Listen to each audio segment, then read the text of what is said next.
Hi everyone, my name is Nidhi Bhatnagar and I welcome you all in this channel. तो आज के video में हम क्या करेंगे, देखो आज हम करने वाले हैं क्लास 6 का साइंस का chapter number 2 components of food. बहुत इंपॉर्टेंट चैप्टर है, लेंदी चैप्टर है, अच्छे से समझिएगा, ठीक है। तो चलिए विदाउट डिले हम अपने वीडियो को शुरू करते हैं।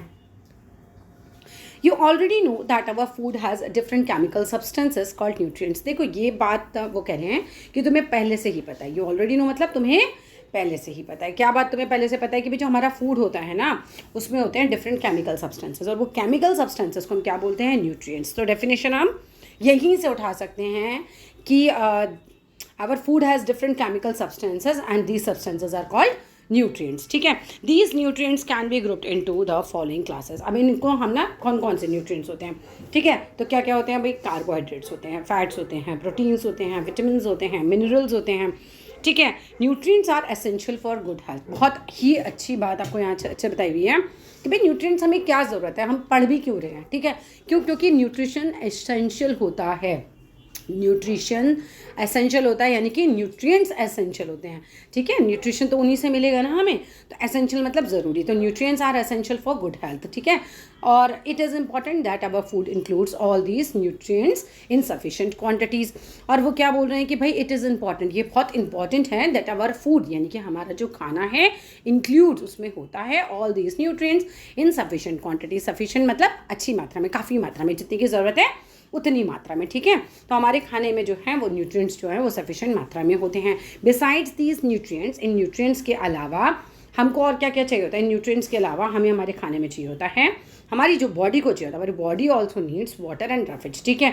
तो हमने क्या बात सीखी यहाँ तक कि भाई जो हमारा शरीर है उसको न्यूट्रिएंट्स की ज़रूरत होती है। न्यूट्रिएंट्स हमें फूड से मिलते हैं। हमारे न्यूट्रिएंट्स जो मेन है वो हैं carbohydrates, fats, proteins, vitamin and minerals. इनके अलावा हमारी बॉडी को वाटर और रफेज की ज़रूरत होती है, ठीक है। अब एक एक करके हमें समझाया जाएगा भाई कार्बोहाइड्रेट्स के बारे में, विटामिन्स के बारे में, प्रोटीन्स के बारे में, फैट्स के बारे में, ठीक है। तो चलो सबसे पहले हम पढ़ते हैं कार्बोहाइड्रेट्स के बारे में। Sugar and starch are carbohydrate. Sugar and starch are carbohydrate, ये फिलअप की फॉर्म में अक्सर मैम बना देती हैं, dash and dash are carbohydrates. तो sugar and starch are carbohydrates, they are nutrients that give us quick energy. ये वो न्यूट्रिएंट्स हैं जो हमें जल्दी से क्विक एनर्जी देते हैं, ठीक है। मानिए अगर हम कार्बोहाइड्रेट्स वाली चीज़ें खाएंगे, जैसे आप मुंह में जाइए, चीनी डाल दीजिए अपनी किचन में जाकर, तो आपको जल्दी से एकदम से एनर्जी आ जाती है, ठीक है। तो शुगर्स एंड स्टार्च, स्टार्च वाली चीज़ें जैसे कि आलू खाया है, चावल खाया, उससे आपको अच्छे से जल्दी से एनर्जी मिल जाती है। Sugars are use to provide energy immediately. Sugar से तो पता है क्या है, बहुत ही जल्दी, मतलब देखो शुगर और स्टार्च दोनों से एनर्जी मिलती है, लेकिन शुगर से इमीडिएटली एकदम से एनर्जी आपको मिल जाती है। Starch release energy more slowly than sugars, दोनों से जल्दी मिलती है। लेकिन अगर हम कॉम्पिटिशन देखें कि भाई कौन सी चीज़ जो है जल्दी देगी एनर्जी, तो इसमें जो है हमारी जो शुगर है वो जीतती है, यानी कि शुगर से हमें जल्दी और ज़्यादा एनर्जी मिल जाती है। Rice, wheat, potatoes, banana, bread and sugar are good sources of carbohydrates. Very important, ठीक है। ये भी काफ़ी इंपॉर्टेंट हो जाता है कि भाई गुड सोर्सेज ऑफ कार्बोहाइड्रेट्स कौन कौन सी चीज़ें होती हैं। तो चावल में, ठीक है, राइस में होता है, व्हीट मतलब गेहूं में होता है, पोटैटोज मतलब आलू में होता है, बनाना केला में होता है, ब्रेड तो आप खाते ही होगे, है ना, घर में आती है सबके, और शुगर, ये सब क्या है, गुड सोर्सेज ऑफ कार्बोहाइड्रेट्स हैं। If the carbohydrates consumed are more than what is required by the body, then अगर आप ज़रूरत से ज़्यादा खा लें तो फिर क्या होगा, then excess carbohydrates are normally stored in the body as fats. तो क्या होगा, हमारी बॉडी में वो जो एक्सेस है वो फैट की तरह बढ़ता चला जाएगा, जमता चला जाएगा। भाई आप लोग देखते हो किसी किसी के पेट बहुत आगे निकला होता है, क्या है, वहाँ पे फैट है, ठीक है। तो ज़रूरी नहीं सिर्फ पेट पे हो, फैट बॉडी के किसी भी पार्ट में भी ज़्यादा हो सकता है, बट बहुत जल्दी, सबसे पहले अगर हम देखते हैं तो सभी लोगों का पेट मोटा होना जल्दी शुरू हो जाता है, ठीक है। तो वहाँ पर क्या होता है, फैट जो है वो इकट्ठा हो जाता है। यानी कि हमें खाना तो चाहिए कार्बोहाइड्रेट मात्रा में, लेकिन मतलब सही मात्रा में, लेकिन बहुत ज़्यादा मात्रा में हमें नहीं खाना चाहिए। ज़्यादा खाएंगे तो क्या होगा, मैम पूछ सकती हैं भाई, अगर हम कार्बोहाइड्रेट ज़्यादा मात्रा में लेंगे तो ओबेसिटी यानी कि मोटापे की प्रॉब्लम हो जाएगी। अब आते हैं हम फैट्स पे। तो there are many different kinds of fats, मतलब अलग अलग प्रकार के फैट होते हैं। Our body uses fats as an energy store. Energy store यानी कि एनर्जी का स्टोर, जहाँ जिस स्टोर से आप कभी भी एनर्जी को यूज़ कर सकते हो, राइट। जब आपने फैट वाली चीज़ें खाई तो आपको ज़्यादा एनर्जी मिलती है, पता है। आप कार्बोहाइड्रेट वाली चीज़ें खाओ और फैट वाली चीज़ें खाओ तो आपको फैट वाली चीज़ों से ज़्यादा एनर्जी मिलती है, पर इसका ये बिल्कुल मतलब नहीं है कि आप फैट वाली चीज़ें ज़्यादा खाएं। क्यों? क्योंकि फिर वही बात है, नुकसान क्या होगा, ओबेसिटी की प्रॉब्लम हो जाएगी, यानी कि मोटापे की प्रॉब्लम हो जाएगी एक्सेस ऑफ फैट से। ठीक है, तो वो हम नहीं कर सकते। Fats are stored under the skin, fats हमारी स्किन के अंदर जो है वो स्टोर होता है, and around the heart and kidneys, हमारे हार्ट और किडनीज़ के पास भी होता है, और फिर ज़्यादा होगा तो फिर ऑब्वियसली किडनी और हार्ट को नुकसान ही होने वाला है। When we are short of energy, यानी कि जब हमारे पास होती है एनर्जी थोड़ी कम, एनर्जी की कमी हो जाती है, तो our body uses these fats, तब हमारी बॉडी जो है इन फैट्स को यूज़ कर लेती है। ठीक है, जैसे जब आपको थोड़ा सा भी मान लीजिए आज आपने व्रत रख लिया, नहीं खाया कुछ, तो उस दिन आपका जो जमा हुआ फैट होगा वो यूज़ हो जाएगा। Fats actually contain more energy than carbohydrates. ठीक है ना, तो अभी हमने बात करी थी कि फैट्स में और कार्बोहाइड्रेट में से ज़्यादा एनर्जी कौन देता है? भाई फैट्स हमें ज़्यादा एनर्जी देते हैं। The fats stored in our body also help to keep us warm, यानी कि जो हमारी बॉडी के अंदर जो फैट है जब वो स्टोर हो जाता है तो वो हमारी बॉडी को गर्म भी रखता है। ठीक है, तभी आप जानो कि सर्दियों में तली भुनी चीज़ें हमें खाना भी अच्छा लगता है। क्यों? क्योंकि हमें उससे गर्मी मिलती है। ठीक है, काफ़ी बड़ा एक रीज़न है कि तले पकौड़े वगैरह आपको जो सर्दियों का मौसम है उसमें खाना ज़्यादा अच्छा लगता है, गर्मी मिलती है। और आप देखो जब गर्मियों का मौसम आता है तो लौकी, तोरी, बहुत हल्की वाली सब्जियां बनाई जाती हैं जिनमें कम घी तेल यूज़ होता है, कम मसाले यूज़ होते हैं। क्यों? क्योंकि वो थोड़ा आपको ठंडक पहुंचाती है। ठीक है ना, ज़्यादा आप ऑयल खाओगे तो फिर आपको गर्मी लगेगी ज़्यादा। चलो आगे आते हैं। Fats are obtained from both plants and animals, तो फैट्स जो है ना वो प्लांट्स और एनिमल्स दोनों से ही हम ऑब्टेन करते हैं, दोनों से ही हम प्राप्त करते हैं। Butter and ghee are animal fats. ठीक है, बटर और घी एनिमल फैट्स है। क्यों? क्योंकि देखो एनिमल से जो आपको प्रोडक्ट मिलते हैं, जैसे कि मिल्क मिलता है, उसी से तो आप बटर और घी बनाते हैं, इसीलिए हम इन्हें एनिमल फैट्स बोलते हैं। और ग्राउंडनट ऑयल है ना, मूंगफली का ऑयल जो होता है, सनफ्लावर ऑयल, सूरजमुखी का ऑयल, कोकोनट ऑयल, नारियल का जो तेल होता है, मस्टर्ड ऑयल यानी कि जो सरसों का तेल होता है, अदर वेजिटेबल ऑयल्स, दूसरे सब्जियों वाले जैसे ऑयल आते हैं, and nuts such as almond यानी कि बादाम, कैश्यू नट यानी कि काजू, आर ऑब्टेन्ड फ्रॉम प्लांट्स। ठीक है, तो ये सारी चीज़ें जो हैं यहाँ से लेकर यहाँ तक ये सब प्लांट से मिलती हैं। प्लांट इनका सोर्स होता है, मीट है, फिश है, एग्स हैं, and cheese are also good sources of fat. तो meat, fish, egg and cheese भी जो है वो अच्छे सोर्सेज हैं फैट्स के। एंड एडल्ट रिक्वायर्ड, एडल्ट कौन होता है? जो बड़ा होता है, लगभग 18 साल से ऊपर के बंदे को हम एडल्ट बोलते हैं। तो एडल्ट को क्या है? Required about 70 to 80 grams of fats per day. Fill up का क्वेश्चन या एमसीक्यू का क्वेश्चन हम कह सकते हैं कि एक एडल्ट को कितना फैट की ज़रूरत होती है? 70 से 80 ग्राम फैट की हमारी बॉडी को ज़रूरत होती है। अब बात करते हैं प्रोटीन्स की। तो our body is made up of billions of cells. पता है, एक या दो सेल की कहानी नहीं है यहाँ पर। हमारी बॉडी जो बनी है वो बिलियंस ऑफ सेल्स से बनी है। हमारी बॉडी किससे बनती है बच्चे? एक सेल, फिर एक सेल से क्या होता है? बहुत सारे सेल, बहुत सारे सेल मिला मिला के क्या बनेंगे? फिर बहुत सारे सेल बने तो ये टिश्यूज़ बने, फिर बहुत सारे टिश्यू आपस में मिलेंगे तो क्या बनेगा? ऑर्गन बनेगा। बहुत सारे आपस में ऑर्गन बनेंगे, ऑर्गन सिस्टम बनेगा। ठीक है, और इसी तरीके से ऑर्गन सिस्टम से हमारी बॉडी बनती है। ठीक है, so our body is made up of billions of cells. These cells are made mainly from proteins. तो ये सेल जो हैं मेनली प्रोटीन्स से बनते हैं। ठीक है, तो प्रोटीन कितना ज़रूरी हो गया आपकी बॉडी के लिए? व्हेन वी ग्रो, जब हम बड़े होते हैं ना, our body needs proteins to make new cells. ठीक है, तो हमारी क्या बॉडी में नए नए सेल बनते हैं। जैसे आप हो अभी बच्चे हो, ठीक है, अब धीरे धीरे धीरे धीरे बड़े हो रहे हो, अब ग्रो कर रहे हो, तो आपकी बॉडी को तो प्रोटीन और ज़्यादा चाहिए, क्योंकि ग्रो करने में तभी तो मदद करेगा जब नए सेल बनेंगे। कैसे? प्रोटीन की मदद से। ठीक है, तो फिर खूब सारा प्रोटीन आप लेना चाहिए। ठीक है, सो क्या है? Our body also needs proteins to replace old and damaged cell. दूसरा प्रोटीन का काम क्या हो गया कि ओल्ड एंड डैमेज्ड सेल को भी जो है वो रिपेयर कर देता है, बिल्कुल बढ़िया हो जाते हैं आपके सेल्स। ठीक है भाई, अब हम क्या है, बहुत बार हमारी बॉडी के अंदर हम जानते हैं कि भाई बहुत सारे सेल हैं जो डैमेज होते रहते हैं, बनते रहते हैं, डैमेज होते रहते हैं, बनते रहते हैं, कहानी हमारे बॉडी के अंदर चलती रहती है। ठीक है, तो ये जो सेल बनते हैं किससे बनेंगे? फिर प्रोटीन से बनेंगे। और अगर प्रोटीन नहीं लोगे तो क्या होगा कि आपके सेल बनेंगे ही नहीं नए। आगे देखते हैं। Our diet should have enough proteins for this. हमारी जो डाइट है ना, मतलब हमारा जो खाना है उसमें इनफ प्रोटीन होता है इस चीज़ के लिए। ठीक है, होना चाहिए। शुड हैव मतलब होना चाहिए, होता है या नहीं होता है डिपेंड करता है, पर होना तो चाहिए। ठीक है, growing children and sick people. Sick मतलब बीमार लोग, ग्रोइंग मतलब बढ़ते हुए बच्चे। तो बढ़ते हुए बच्चों को तो क्यों चाहिए? क्योंकि वो जब बड़े होंगे तो ज़्यादा सेल चाहिए, बनने की ज़रूरत होगी। जब ज़्यादा सेल बनाने हैं तो ज़्यादा प्रोटीन लगेगा। अब सिक पीपल क्यों? क्योंकि जब उनके सेल डैमेज हैं इसी वजह से तो वो बीमार हो रहे हैं। तो सिक जो पीपल होते हैं उनको भी हमें ज़्यादा प्रोटीन देना चाहिए। ठीक है, तो require more proteins in their diet. Next आता है like fats proteins are also obtained from both plants and animals. भाई देखो, जैसे कि फैट होता है ना, प्लांट्स मतलब प्लांट्स और एनिमल्स दोनों से मिलता है, ऐसे ही प्रोटीन्स भी होते हैं जो प्लांट्स और एनिमल्स दोनों से मिलते हैं। प्लांट्स वाले क्या है, पल्सेस, जैसे कि दालें हो गई, पीज, मटर हो गया, ये सब होते हैं। एंड सोयाबीन जो होती हैं ये प्लांट प्रोटीन है। और meat, fish, egg and milk are animal protein, तो इससे भी आपको काफ़ी प्रोटीन मिल जाता है। तो अलग अलग 2 कैटेगरी में इस आंसर को याद कर लो कि कौन कौन से जो प्रोटीन हैं हमें एनिमल्स से मिलते हैं, कौन कौन से प्रोटीन हैं हमें जो प्लांट से मिलते हैं। The total requirement of the protein for an adult is about 50 to 60 gram per day. Very important line, per day हमें कितना प्रोटीन लगता है एडल्ट लोगों को। एडल्ट बोले 18 साल से ऊपर के लोगों को, लगभग बड़े लोगों की बात हो रही है ना।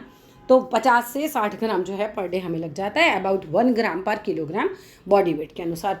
चिल्ड्रन हैव ग्रोइंग बॉडीज, अब ग्रोइंग मतलब बढ़ती हुई बॉडी होती है। हैंस रिक्वायर्स मोर प्रोटीन पर किलोग्राम बॉडी वेट। किसी की बॉडी का वेट 10 किलोग्राम है या 12 किलोग्राम है, उसी के अनुसार जो है उसको प्रोटीन भी ज़्यादा लगेगा। ग्रोइंग बच्चों को प्रोटीन ज़्यादा लगता है, ठीक है। नेक्स्ट आते हैं विटामिन की बात करो तो vitamin are a group of nutrients. Vitamin जो होते हैं वो ग्रुप ऑफ न्यूट्रिएंट्स होते हैं that our body requires in small quantities. बहुत ज़्यादा विटामिन की हमको ज़रूरत नहीं होती है, स्मॉल क्वांटिटी में हमें ज़रूरत होती है। दे आर एसेंशियल, लेकिन एसेंशियल मतलब होता है ज़रूरी, ये होते हैं ज़रूरी for the proper working of the body. माने अगर आपकी बॉडी में अच्छे से प्रोटीन नहीं होगा तो आपका बॉडी अच्छे से वर्क नहीं करेगा। If our diet is lacking in any vitamin ना, अगर हमारी बॉडी में किसी भी विटामिन की कमी होती है, we suffer from certain diseases, तो हमें होंगी कुछ बीमारियाँ जिन्हें हम कहते हैं डेफिशिएंसी डिसीजेज़, किसी भी कमी से होने वाली बीमारियाँ। There are about 20 known vitamin, 20 vitamin हैं लगभग जो हमें पता है। MCQ का क्वेश्चन है, फिलअप का क्वेश्चन है ये, ठीक है। The important vitamins, their sources, importance and deficiency diseases caused when we do not get enough, ठीक है। अगर आपको भाई इनफ नहीं मिलता है तो आपको हो जाती हैं भाई इंपॉर्टेंट विटामिन अगर आपकी बॉडी को नहीं मिले, ठीक है, तो क्या होगा, सीधी सी बात है, आपको डेफिशिएंसी डिसीज़ हो जाएगी। आप हमको कुछ टेबल 2.1 में भी हमें दे रखा है, क्या दे रखा है 2.1 में, देखते हैं 2.1। अच्छा, ये तो सोर्सेज ऑफ कार्बोहाइड्रेट, ये तो फिगर है, टेबल कहाँ है, चलो ये रही, हाँ ठीक है ना। विटामिन ए, उसका सोर्स क्या है, उसकी इंपॉर्टेंस क्या है, डेफिशिएंसी कौन सी होती है, ये आपको याद ही करना है, तो सीधी सीधी टेबल लर्न करने वाली आ गई।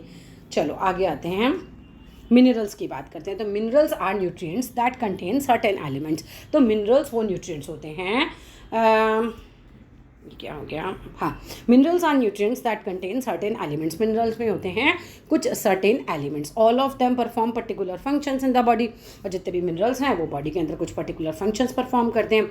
दे are required by our body in small quantities. Again, जैसे कि विटामिन हमारी बॉडी को बहुत ज़्यादा नहीं चाहिए, सेम एज मिनरल भी हमारी बॉडी को बहुत ज़्यादा नहीं चाहिए, ठीक है। In the diet to maintain good health, अगर चाहिए, ऐसा नहीं कि नहीं चाहिए, अगर नहीं आया मिनरल आपकी बॉडी के अंदर तो फिर बहुत बीमारियां हो जाएंगी, फिर वही डेफिशिएंसी डिसीज़ वाली कहानी होगी। पर यह है कि हाँ, बहुत ज़्यादा मात्रा में नहीं चाहिए। जैसे प्रोटीन तो काफ़ी चाहिए, कार्बोहाइड्रेट भी अच्छे से चाहिए, फैट भी चाहिए हमें, लेकिन मिनरल और विटामिन को बहुत ज़्यादा मात्रा नहीं लगती है हमारे यहाँ। The deficiency in our diet also leads to deficiency diseases, यानी कि अगर इनकी डेफिशिएंसी कमी होती है तो हमारी बॉडी में होती है डेफिशिएंसी डिसीजेस, ठीक है। आप टेबल आपको दे रखी है, उसमें बता रखा होगा भी कौन से मिनरल नहीं होगा तो जो है हमें कौन सी बीमारी होगी और कौन सा मिनरल हमें किस सोर्स से मिलता है। आप in fact all the time when vitamins were discovered, नहीं, at the time when vitamins were discovered their chemical compositions were not known. जब विटामिन्स के बारे में पता चला होगा तो उनके केमिकल कंपोजिशन के बारे में नहीं पता चला था, उस समय नहीं पता था कि भाई किन केमिकल से मिलकर ये बने हैं। Hence they were represented by the letter English alphabets के द्वारा, ABCD ऐसे ही हम उनको रिप्रेजेंट करते हैं। Scientist now know their chemical composition. अब जो साइंटिस्ट हैं उनको पता है कि भाई कौन से विटामिन में क्या chemical composition, and have given them chemical names, हम उनको केमिकल नेम्स दिए गए हैं। Vitamin are now manufactured by drug company, drug मतलब जो दवाइयाँ बनाने वाली कंपनी होती है, ठीक है, and are available at drug stores, यानी कि जहाँ दवाइयाँ मिलती हैं वहाँ पर मिलते हैं। They are given to patients, ये पेशेंट्स को दिए जाते हैं सफरिंग फ्रॉम डेफिशिएंसी डिजीजेस। होता है ना, कभी देखा आपने मम्मी को कि कैल्शियम की गोली खा रही हैं, आयरन की गोली खा रही हैं, वही तो है ये, ठीक है। List some important minerals. अब कुछ इंपॉर्टेंट मिनरल्स की आपको क्या करनी है, लिस्ट बनानी है। Their sources, importance and deficiency diseases, इन सब की लिस्ट बनाओ, ठीक है। वाटर की अब आती है कहानी, हमने पढ़ लिया कार्बोहाइड्रेट्स के बारे में, फैट्स के बारे में, विटामिन के बारे में, मिनरल्स के बारे में, ठीक है, और प्रोटीन्स के बारे में। अब हम बात करते हैं वाटर की। तो water makes up almost 70% of our body weight. तो हमारा जो बॉडी का वेट है वो लगभग 70% तो हम पानी ही हैं, ठीक है, हमारा बॉडी वेट जो है 70% पानी ही है। Most of this water is present in the cells of our body. तो ज़्यादातर पानी होता कहाँ पर है? हमारी बॉडी के सेल्स के अंदर। हमारी बॉडी बनी है बिलियंस ऑफ सेल्स से, और हमारी बॉडी के सेल्स के अंदर जो है हमारी बॉडी का मोस्ट ऑफ द वाटर कहाँ रहता है? हमारी बॉडी के सेल्स के अंदर ही रहता है। Some water lies in the space between the cells. कुछ जो पानी रहता है वो सेल्स के बीच बीच में भी रहता है, यानी कि सेल के अंदर भी पानी है, सेल के बाहर भी पानी है बॉडी में। सेल के अंदर भी पानी है, सेल के बाहर भी पानी है। पानी कितना ज़रूरी हो गया सोचो। Some water lies in the space between the cells और also water constitutes the liquid part, जिसे हम बोलते हैं plasma of the body, blood. ठीक है, तो खून जो आपका बहता है वो लिक्विड है। वो लिक्विड किस वजह से? क्योंकि उसमें पानी है। ठीक है, life processes can not occur without water. पानी के बिना तो मतलब आप नहीं जी सकते। खाने के बिना फिर भी आप कुछ वक्त काट लेंगे, 1 दिन 2 दिन 3 दिन, लेकिन पानी के बिना हम नहीं काट सकते। ठीक है, व्यक्ति मर जाता है बिना पानी के। अब देखो ये जो है ना, ये आपको याद करनी है कि याद करने वाली चीज़ें हैं कि भाई विटामिन ए है तो उसका सोर्स क्या क्या है, मतलब किस किस चीज़ों को खा के मिलेगा, इसकी इंपॉर्टेंस क्या होती है और डेफिशिएंसी कौन सी होगी। ठीक है, तो बच्चा ये तो याद करने वाली ही लिस्ट है पूरी की पूरी। ठीक है, आगे देखते हैं। ये पूरा मिनरल्स की याद करने वाली लिस्ट है। अब यहाँ देखते हैं, कोई दिक्कत आए तो फिर कमेंट में बता देना, फिर उसको नहीं तो फिर अलग से बना लेंगे एक video. Water plays a vital role in the body system. पानी जो है ना बड़ा इंपॉर्टेंट, वाइटल होता है इंपॉर्टेंट, ठीक है, रोल अदा करता है हमारे बॉडी के सिस्टम में। It helps our body absorb nutrients from food. आपने खाना खाया, ठीक है, आपने कहा हमारे खाने में बहुत अच्छे से न्यूट्रिएंट्स हैं, लेकिन अगर पानी नहीं होगा ना तो वो एब्जॉर्ब भी नहीं हो पाएंगे। ठीक है, तो पानी जो है न्यूट्रिएंट्स को एब्जॉर्ब करता है एक तरीके से हमारी बॉडी के अंदर। It transports nutrients through out the body. अब देखो आपने एब्जॉर्ब कर लिया, अब पानी ही क्या करेगा? बह बह के हमारी बॉडी में, है ना, क्या करेगा? सारे न्यूट्रिएंट्स को पहुंचा के आएगा सब जगह। It collects waste from different parts of the body. हमारी बॉडी के अलग अलग पार्ट से जो वेस्ट होता है उसको कलेक्ट करता है एंड क्या करता है? फिर उसको बाहर निकालने का भी काम करता है, यूरिन के द्वारा और पसीने के द्वारा। ठीक है, तो वेस्ट को भी बाहर निकाल देता है एंड रिमूव्स देम ना from the body in form of urine and sweat. Sweat is mainly water. पसीना क्या होता है? मोटा माटी पसीना होता है। पानी हमारी बॉडी से निकल रहा है, गंदा पानी जो हो रहा है, मतलब उसके साथ वेस्ट मटेरियल बाहर निकल जाते हैं। The body is cooled by evaporation of sweat from the skin. अच्छा, आपका भी पसीना आ रहा है खूब, कूलर के आगे बैठ जाओ आप जैसे ही आपका पसीना सूखने लगे ना, आपकी बॉडी को ठंडा ठंडा लगने लगता है, वही बात कह रहे हैं हम। You lose a lot of water every day. हम बताएं पानी जो बॉडी का है उसे काफ़ी, मतलब हर रोज़ ही जो है काफ़ी पानी जो है लूज़ करते हैं एज यू ब्रीथ। जब हम पता है सांस लेते हैं तो भी इवेपोरेट, मतलब एक तरीके से हमारी नाक से हम कह सकते हैं जो पानी है वो निकलता है, भाप जैसे निकलती है नाक से। देखो आप अपनी नाक के आगे हाथ रखो, सांस बाहर छोड़ो, बाहर छोड़ोगे तुमको एक गर्म हवा सी आती मिलेगी, उसी के साथ छोटी छोटी वाटर ड्रॉपलेट्स भी बाहर आ जाती हैं। दूसरा, स्वेट, पसीने से पानी बाहर आता है। तीसरा, क्राई, रोते हो आंखों से पानी गिरता है। ठीक है, एंड और get rid of your waste. जब आप बाहर पॉटी जाते हो, यूरिन जाते हो, ठीक है, तो उसमें भी लिक्विड फॉर्म में पानी होता ही है। About half of this water is replaced by the water in the food you eat. आधा पानी तो उसी से रिप्लेस हो जाता है जो आप खाना खाते हो। आपकी मम्मी खाना बनाती है, ग्रेवी होती है खाने के अंदर, उसमें पानी होता है। आप चाय पीते हो, दूध पीते हो, उसमें भी पानी होता है। फ्रूट्स खाते हो, उसमें भी पानी होता है। तो बहुत सारी जगह से आपको पानी मिल जाता है ऐसे। Fruits and vegetables contain large quantity of water. खरबूजा तरबूजा खाओ, देखो उसमें कितना ज़्यादा पानी होता है उसमें तो। ठीक है, ग्रेप्स हो गया for example, contain 80% of water. Also water, इसको बाद में लेते हैं, पहले कंप्लीट कर लेते हैं। Also water is added to many food items while cooking. ठीक है ना, ग्रेवी बनती है ना वाइल कुकिंग, हम बहुत सारा पानी उसमें ऐड करते हैं। The other half is replaced, other half replace हो जाता है व्हेन यू ड्रिंक लिक्विड्स। ठीक है, जब आप दूध पीते हैं, चाय पीते हैं, जब आप डायरेक्ट पानी भी पीते हैं तो उन लिक्विड्स से जूसेस पीते हैं, बाकी पानी की जो कमी पूरी हो जाती है। Most people need 6 to 8 glasses of water. ज़्यादातर लोगों को 6 से 8 ग्लास पानी लगता है पीने के लिए और other liquids every day to stay healthy. ठीक है, हेल्दी रहने के लिए। Athletes and sports person should drink enough water to replace the water they lose through sweating. अब एथलीट्स वगैरह हो गया, अब भागेंगे या स्पोर्ट्स पर्सन है, इतना भागते दौड़ते हैं, उनको क्या, उनको तो और पसीना बहता जाता है, तो वो और ज़्यादा पानी पीना उनको होता है, उनकी बॉडी को और ज़्यादा पानी लगता है। ठीक है, पसीना बहुत बह रहा है ना, तो उसमें सारा पानी निकल जाता है। Even though it is vital for our body, जो है ना कि भाई ये बहुत इंपॉर्टेंट है। Water does not provide any energy. पानी से आपको कोई एनर्जी नहीं मिल रही। हम कह रहे हैं पानी बहुत ज़रूरी है, बहुत ज़्यादा ज़रूरी है। न्यूट्रिएंट्स ही नहीं एब्जॉर्ब कर पाएगा बॉडी अगर आपने पानी नहीं पिया। लेकिन पानी से ऐसा कुछ नहीं कि खाली पानी पिया आपको एनर्जी मिल गई। Water is not energy giving food. Energy giving food कौन से थे? याद करो, कार्बोहाइड्रेट्स और फैट्स। और बॉडी के सेल्स कौन रिपेयर कर रहा है? प्रोटीन्स। ऐसे याद करते रहा करो बीच बीच में घुमा घुमा के। देखो मेरी स्क्रीन ही घूम गई, जस्ट अ मिनट, मैं इसको लॉक कर देती हूँ, ठीक है। अब आगे आते हैं। It only serves as a solvent in which all chemical reactions take place, ठीक है। ये ओनली सर्व करता है एज अ सॉल्वेंट की तरह, मतलब घुल जाते हैं इसके अंदर चीज़ें, इन विच ऑल जितने भी केमिकल रिएक्शंस होते हैं हमारी बॉडी के अंदर न्यूट्रिएंट्स के साथ, वो सब एक तरीके से वो गुलगुला जाते हैं और आपकी बॉडी के अंदर मिल जाते हैं। रफेज की बात करूँ तो plant food such as fruits and vegetables contain a carbohydrate that can not be digested.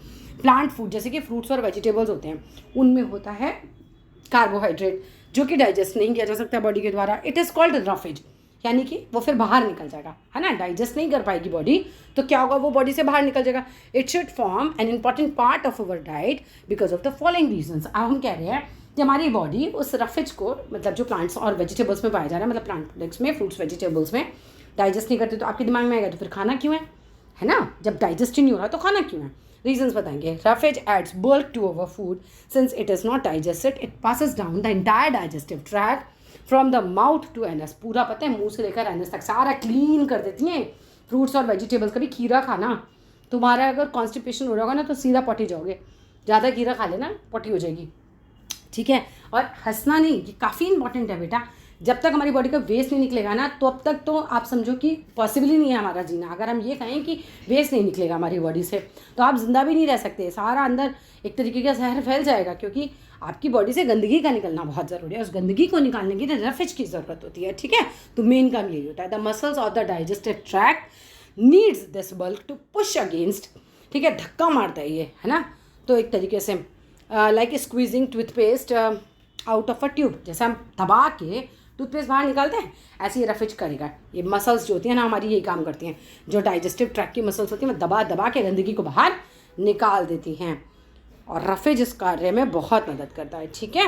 It prevents constipation, यानी कि कब्ज की समस्या, पॉटी ना होने की समस्या से आपको बचाएगा। And ensures proper bowel movement, है ना, आपका पॉटी अच्छे से आउट हो जाए, उसके लिए भी ये मतलब ज़रूरी होता है। मैनी डॉक्टर्स बिलीव करते हैं that a high fibre diet, है ना, एक ऐसी डाइट जिसमें बहुत ज़्यादा फाइबर होता है, reduce the risk of heart diseases. गंदगी नहीं रहेगी, हार्ट डिसीजेज, सारी नसें एकदम सब साफ रहेंगी, ठीक है। तो ये ज़रूरी होता है, और बाउल कैंसर भी नहीं होता इस तरीके से हमें। अब न्यूट्रिएंट्स का टेस्ट, ये एक्टिविटी है। देखो एक्टिविटी खुद से पढ़नी है, एंड यहाँ से आते हैं फिर, क्योंकि एक्टिविटी बच्चे करके देखने की चीज़ें है, ठीक है। Nutrients in some common food items, तो कुछ कॉमन फूड आइटम्स के न्यूट्रिएंट्स की बात कर लेते हैं। Each food item that you eat has several nutrients. जो भी फूड आइटम खाते हो कोई ना कोई मतलब न्यूट्रिएंट्स होते हैं, कई कई न्यूट्रिएंट्स होते हैं एक चीज़ में, सम इन अ ग्रेटर क्वांटिटी, तो कुछ न्यूट्रिएंट्स होते हैं वो ज़्यादा क्वांटिटी में होते हैं, and others in less quantity, और कुछ न्यूट्रिएंट्स कम मात्रा में होते हैं। The following will give you an idea of the amount of major nutrients in some foods that you eat every day.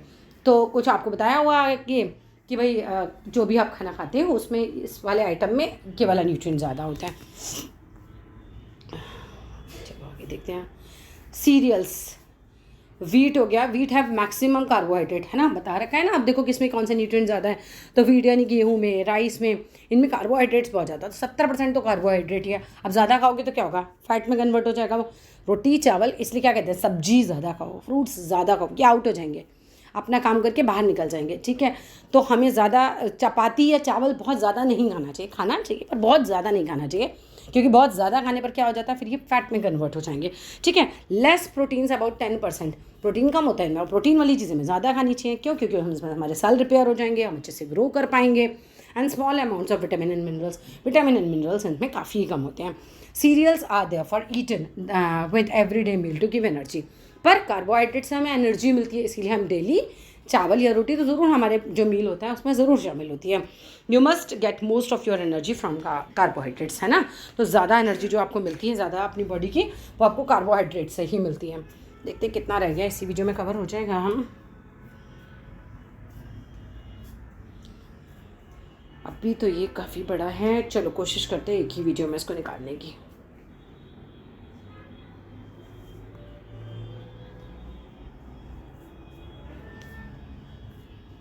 Sugar is 100% carbohydrates, जो चीनी होती है वो 100% कार्बोहाइड्रेट्स होती है, but eating too much sugar is not good. अगर आप बहुत ज़्यादा शुगर खा रहे हैं तो फिर वो आपके लिए अच्छी नहीं है, ठीक है। इन पल्सेस यानी कि दालों में there are less carbohydrates, carbohydrates कम होते हैं, 60% होते हैं देन इन सीरियल्स, ठीक है। बट मोर प्रोटीन होता है, 20% प्रोटीन होगा, ठीक है। They have vitamin and minerals, इसमें विटामिन और मिनरल्स होते हैं। पल्सेस यानी कि दालें हो गई, आपका मटर हो गया, है ना, मूंग वगैरह हो गई, तो are a good source of proteins, है ना। खूब दाल वगैरह तो हमको रोज़ खानी चाहिए, specially for people who follow a strict vegetarian diet. क्यों? देखो, जो नॉनवेज खाते हैं उनको चिकन में, मटन में प्रोटीन ज़्यादा मिल जाता है, लेकिन अंडे से भी बहुत प्रोटीन मिलता है। लेकिन जो वेजिटेरियन लोग हैं उनका मेन सोर्स क्या रह गया? दालें वगैरह रह गई, ठीक है। Fish, meat and eggs are good sources of protein. Fish है, मीट है, एग्स है, ये बहुत अच्छे सोर्सेज हैं प्रोटीन्स के। They also provide you with fats, ठीक है, इसमें फैट भी मिल जाता है आपको। Milk and milk products are rich in the minerals. जैसे कि मिल्क और मिल्क प्रोडक्ट से आपको कैल्शियम मिल जाता है, कहते हैं ना दूध में काफ़ी कैल्शियम होता है, तो वो बात ध्यान रखना, which is good for our bones and teeth. तो कैल्शियम हमारी बोन्स के लिए बहुत अच्छा है, हमारे दांतों के लिए अच्छा है। They also provide you with vitamin, इनसे आपको विटामिन भी मिलते हैं। Carrots are rich in vitamin A, very important line. Carrot vitamin A में बहुत रिच होती है, मतलब इसमें विटामिन ए काफ़ी ज़्यादा मात्रा में होता है, which is very good for our eyes. और इसी वजह से गाजर जो है हमारी आंखों के लिए बहुत अच्छी होती है। स्पिनच यानी कि पालक, कैबेज यानी कि पत्ता गोभी are rich in vitamin and minerals, इनमें बहुत अच्छे से विटामिन एंड मिनरल्स होते हैं। They also provide you with roughage, और इससे आपकी बॉडी को रफेज भी मिलता है। कभी पालक का जूस पी के देखो, सीधा आपका पेट क्लीन हो जाएगा, ठीक है। अब आते हैं क्लैरिफाइड बटर, जो हमारा घी होता है, बटर या फिर नॉर्मल बटर जो होता है हमारा मक्खन, एंड ऑयल आर 100% फैट्स, ये तो पूरे तरह से ही फैट है, ठीक है। तो they must be included in your diet. हाँ बिल्कुल, ऐसा कुछ लोग ऐसा करते हैं कि फ़ैट लेते ही नहीं है, वो भी गलत है, फिर कमी हो जाएगी इसकी। बट इन लिमिटेड अमाउंट्स, कितना लेना चाहिए? लिमिटेड अमाउंट्स में लेना चाहिए। Food can be divided into the following groups, तो फूड को हम फॉलोइंग ग्रुप्स में डिवाइड कर सकते हैं। Energy giving foods, foods rich in carbohydrates, ऐसे फूड जो कि रिच होते हैं कार्बोहाइड्रेट्स में एंड फैट्स में, प्रोवाइड करते हैं हम एनर्जी हमारी बॉडी को, उनको हम बोलते हैं एनर्जी गिविंग फूड्स, ठीक है, एनर्जी देने वाले फूड एक तरीके से। नेक्स्ट आते हैं हम बॉडी बिल्डिंग फूड, थे ना, फूड्स रिच इन प्रोटीन्स, जिनमें प्रोटीन ज़्यादा होता है, जो मदद करते हैं हमारी बॉडी को ग्रो करने के लिए, उनको हम बोलते हैं बॉडी बिल्डिंग फूड्स। और foods rich in vitamin and minerals are known as protective food, वो हमारी रक्षा करते हैं। They protect our body against diseases, ठीक है। तो सब्जी फल क्यों खा रहे हैं? क्योंकि हमारी बॉडी में बीमारियां ना लगें।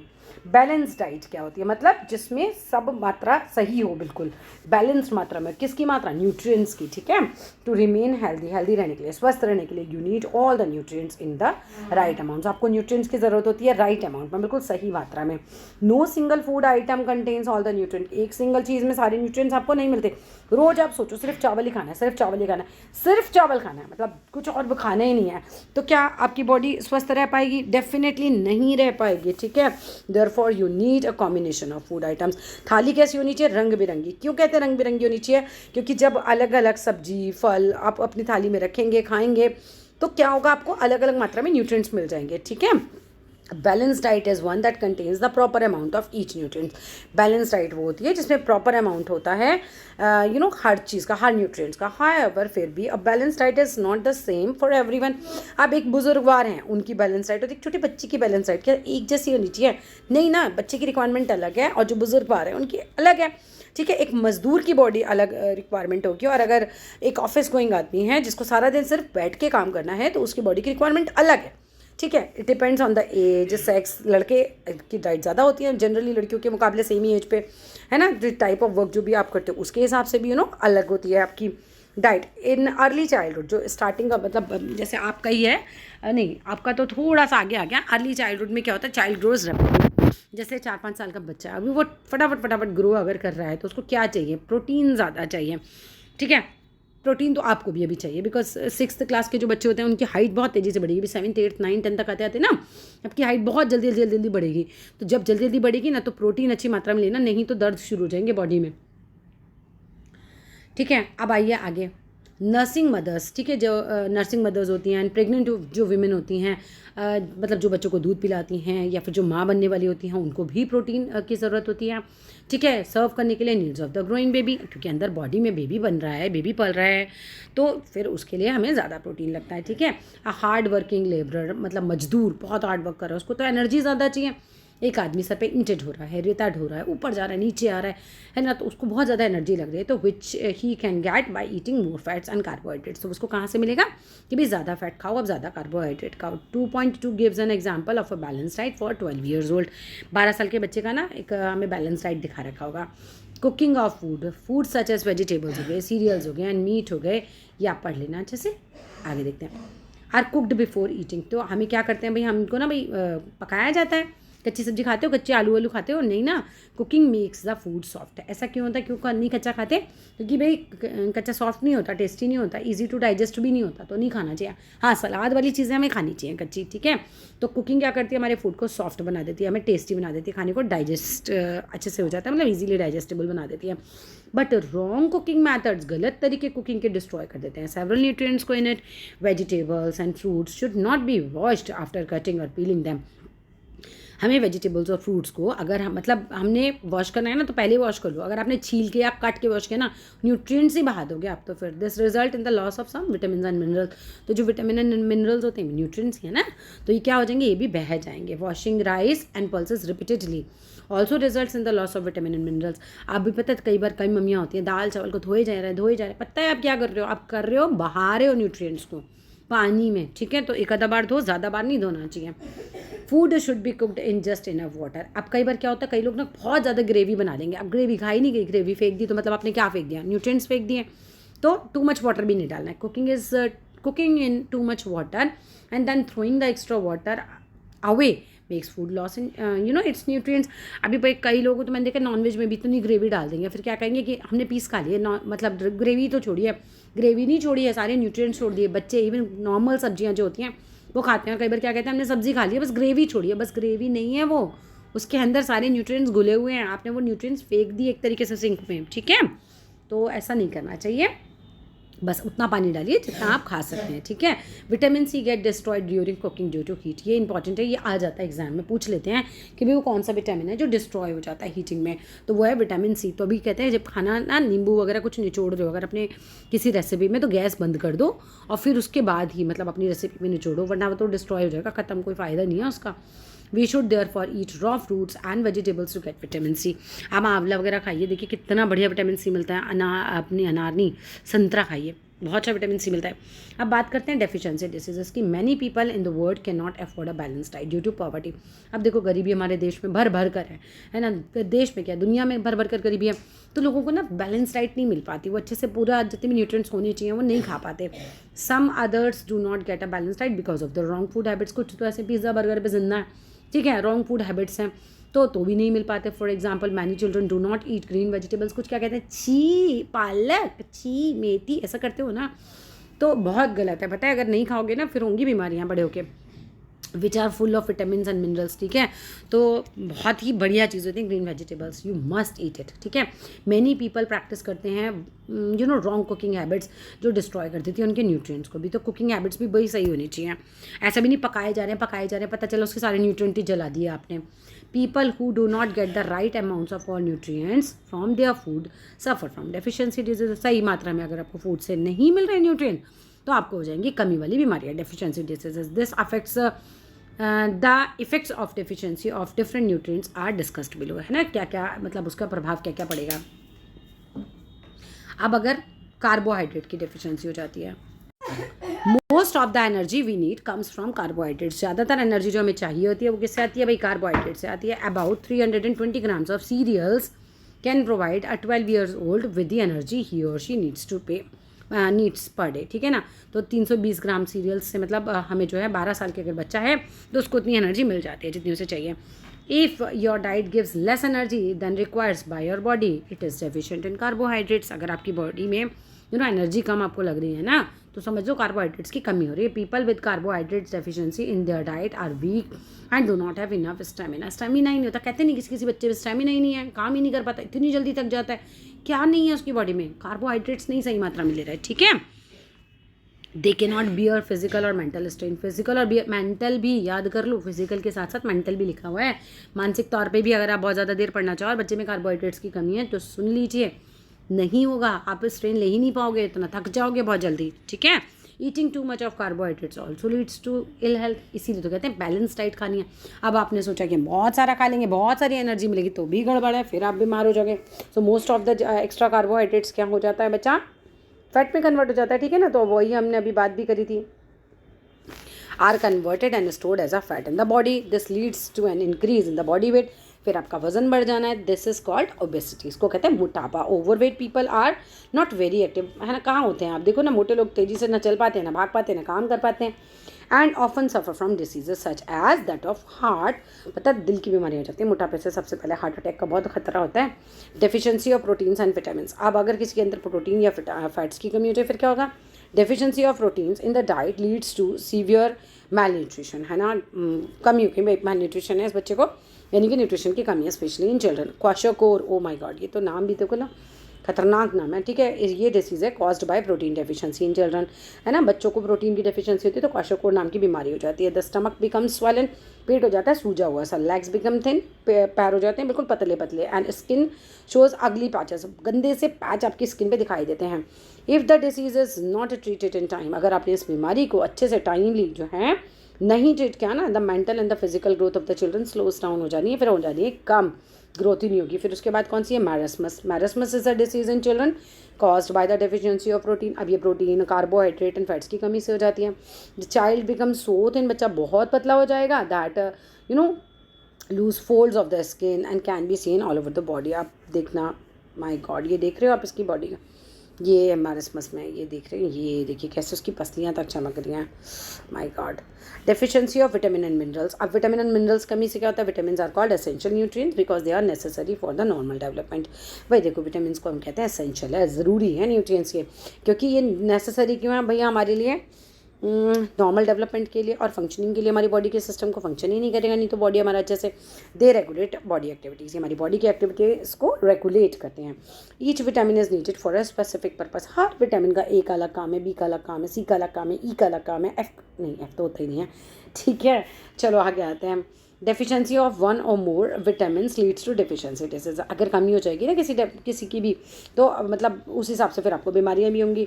These diseases affect the eyes, skin, bone, hair and general growth of the body. Table 2.1 में लिस्ट दे रखी है फ्यू ऑफ दीज विटामिन की एंड डेफिशिएंसी डिसीजेज की caused by the lack of the vitamin.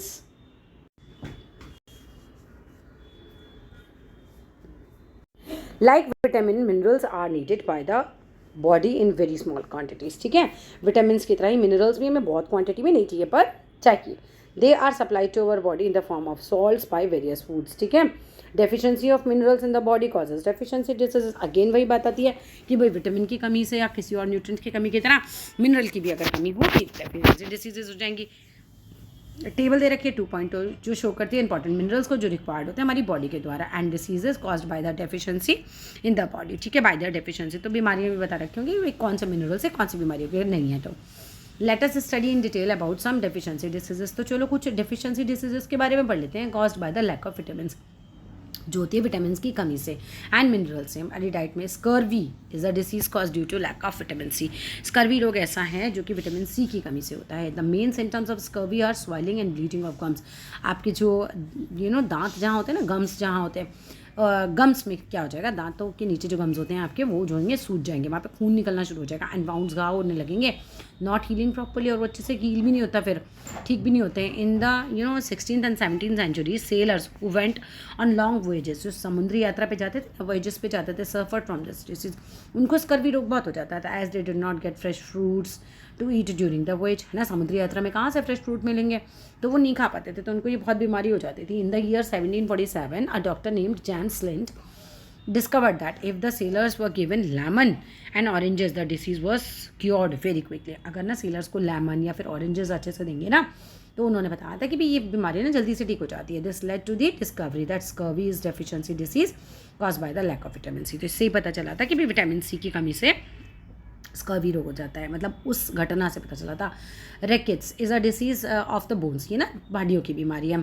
In children suffering from rickets bones becomes बहुत soft हो जाती हैं, hands get bent and deformed, फिर हड्डियाँ ना जैसे मुड़ जाएंगी, डिफॉर्म हो जाएंगी, बो लेग्स हो जाएंगे, पिजन टाइप चेस्ट हो जाएगी आपकी, and bending of spine are symptoms of, देखा नहीं कई बार जो बुजुर्ग होती हैं उनकी कमर ही मुड़ जाती है पूरी, ठीक है, तो इस तरह की डिसीज हो जाती हैं।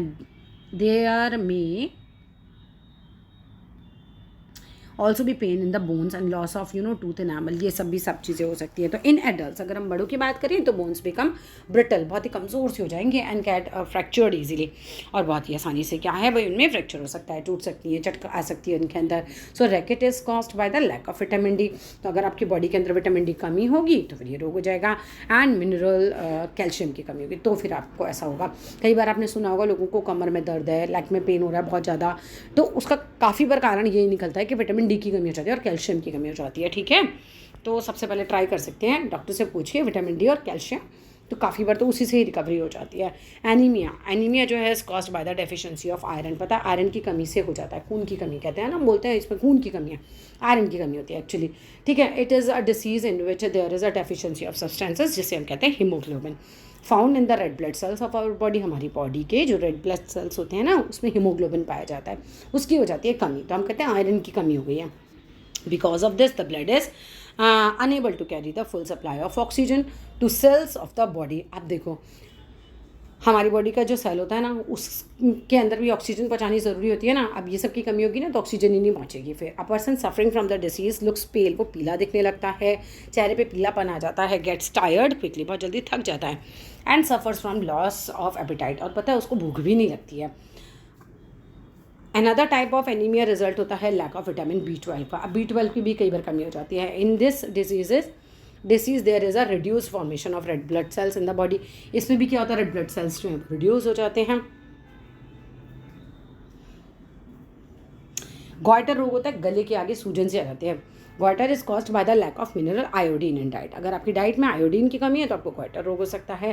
द थायराइड ग्लैंड जो होती है आपके गले में होती है, situated in the neck region, become swollen, ये सूज जाती है पूरी, and there is reduced production of a chemical called thyroxine. तो थायरॉक्सिन जो है वो कम प्रोड्यूस होता है इसमें in the body, that controls growth, जो इसकी ग्रोथ को कंट्रोल करता है। ठीक है, अब ग्रोथ को कंट्रोल करने वाली चीज़ ही अगर कम हो जाएगी तो क्या होगा, पूरी सूजन आ जाएगी, बहुत ज़्यादा ग्रोथ हो जाएगी उसकी। A child suffering from goitre shows slow and retarded physical and mental growth. अब goitre used to be common among people living in the Himalayan region in our country. पता है हिमालयन रीजन के लोगों को ये रोग ज़्यादा होता है, हिमालय पर रहने वाले लोगों को, as their iodine content of soil and water is low in these areas.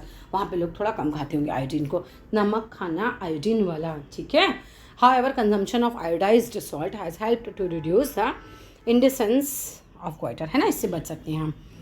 अब मिड डे मील, ये लास्ट पैराग्राफ है, एंड दैट्स इट, हो जाएगा हमारा। अब देखो दोपहर का खाना दिलवाने लगी गवर्नमेंट, किसको, बच्चों को, कौन से गरीब बच्चों को।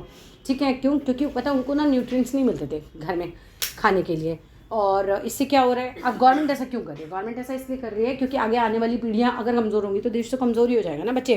तो the mid day meal scheme is a government scheme, ये गवर्नमेंट की स्कीम है, where school going children in India are provided free nutritious food, है ना, फ्री में इनको बच्चों को मिलता है खाना in their schools. This scheme tries to solve two main problems. देखो दो मेन प्रॉब्लम वो सॉल्व करती है। पहला, मेल न्यूट्रिशन, कमी नहीं होगी न्यूट्रिशन में among children of the poor, and improve करेंगे अटेंडेंस इन स्कूल। बच्चे क्या गरीब बच्चे हैं ना, कई बार पेरेंट्स इसीलिए भी भेज देते हैं कि चल घर का खाना बच्चा स्कूल में ही खाई आएगा। ठीक है, या फिर घर में कई बार खाना होता ही नहीं है तो एटलीस्ट बच्चे को वहाँ जाके खाना तो मिल ही जाएगा।